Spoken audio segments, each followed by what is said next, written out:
Hello everyone and welcome to another Young Adult Book Talk with the Massachusetts Regional Library. I'm Ms. Stephanie, one of the librarians in the Youth Services Department, and today I have selected books that are on the Virginia Reader's Choice list for the 2021-2022 school year. And the thing I like about the Virginia Reader's Choice is that these books are chosen by actually other teenagers like yourselves.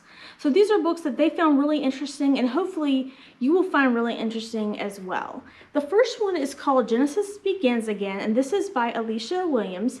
And this follows the story of 13-year-old Genesis Anderson, who has just been evicted from her house for the fourth time due to her father's chronic unemployment, alcohol addiction, and just overall irresponsibility. So once again, she must begin a new life, but this time her father seemed to really come through with a new job and a nice house in the suburbs. And so Genesis is starting at a new middle school, and she slowly makes new friends, and she develops her musical talents. In the midst of this transition, though, and even before that, Genesis often struggles with her dark skin color, believing it to be the cause of her family's problems. And family members have even made horrible comments about it, and Genesis goes to great lengths to try to lighten it. And this story continues to build as the reader wonders whether Genesis and her family will stay together, or is it too late for the wounded relationships to heal from years of lies and deceit from her father? And most importantly of all, can Genesis accept herself who she is? And I appreciated how Williams addressed racism within the Black community, mainly shown through comments and slurs over Genesis' darker skin color. And it highlights the harsh reality that many people of color experience by racism from members of their own community. And it was both saddening and horrifying the lengths that Genesis would go to try to lighten her skin color. And there was one sequence where she tries to bleach her skin that really made me cringe, and it was really heartbreaking that she felt like she had to go through that just to have her family accept her. And her complicated relationship with her father is very well written, and you just see the conflict that she has. She's torn between disgust between him and his actions, but she still longs for his acceptance at the same time. And I also like how Williams developed the relationship with Genesis's music teacher and her new friends at the middle school. And I thought that this ending worked really well because it wasn't a happily ever after, and it was more realistic, but it remains hopeful as we, the reader, just hope that while Genesis will now realizes that while she can't control her circumstances, she can control how she feels about herself. And so that is Genesis Begins Again. The next book is called 3 Things I Know That Are True by Betty Culley. And this is a novel in verse, so written kind of like in a poetry style. And it covers the aftermath of a tragedy where a 15-year-old Liv's older brother Jonah accidentally shoots himself with his best friend Clay's father's gun. And as a result, Jonah is dealing with severe brain damage. He can't walk or talk, and he needs around-the-clock care. And their mother struggles with the aftermath, especially because Liv's father, has died years ago too. And Liv's mom is suing Clay's family for carelessly leaving out the rifle, and this is causing major rifts within the community, in their small community in Maine. And to complicate matters, Liv has strong feelings for Jonah's best friend, Clay, torn between supporting him and her own grieving feelings for her family. And in order to communicate these feelings with Clay, while avoiding opening up the painful wounds even further, Liv and Clay meet in secret and ask each other 3 questions, or 3 things, which the other person has to answer with complete honesty.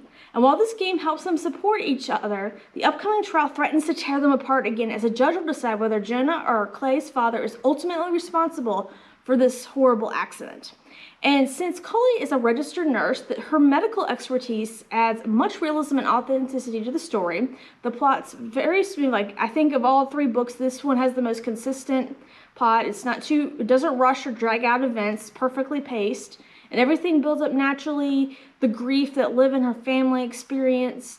And I like how she didn't villainize Clay's father or the family, and you get to see their grief and their conflicting feelings about the situation as well. And the trial is extremely well done. I'm not going to give any spoilers, but it's very, very well written. And I think the thing I like the best about it is Liv is obviously a very compassionate character, but she can be snarky, passive-aggressive, and she can be even immature. And I think that that's a really realistic look of the situation deal with. And while parts of this book are pretty dark, obviously, it is still a fascinating read due to its realism, characters, and just overall story. So that is 3 Things I Know Are True. And the last book I'm going to talk about today is called With the Fire on High. And this is by Elizabeth Acevedo, and this book follows high school senior Imoni Santiago, whose world is extremely complicated because she has a 2-year-old, she's working in a fast food restaurant, and she's just trying to graduate from high school. And her secret, well, not so secret dream is to become a chef, with her precious free time going towards cooking up delicious meals that her friends and family rave over. And unfortunately, her dream seems unattainable for all the reasons like money and just taking care of her baby girl. And then her school announces a new culinary class. And so it ends with a week-long apprenticeship in Spain. And for the first time, she finds out that her teacher's not so impressed with her cooking skills. And as a result, she has to actually work to improve them and to get his approval as well. And then her father suddenly reappears in her life as well, which adds even more turmoil to Imoni's life. And these challenges will either make or break her, but Imoni is determined to rise above them to make the best life for herself and her girl.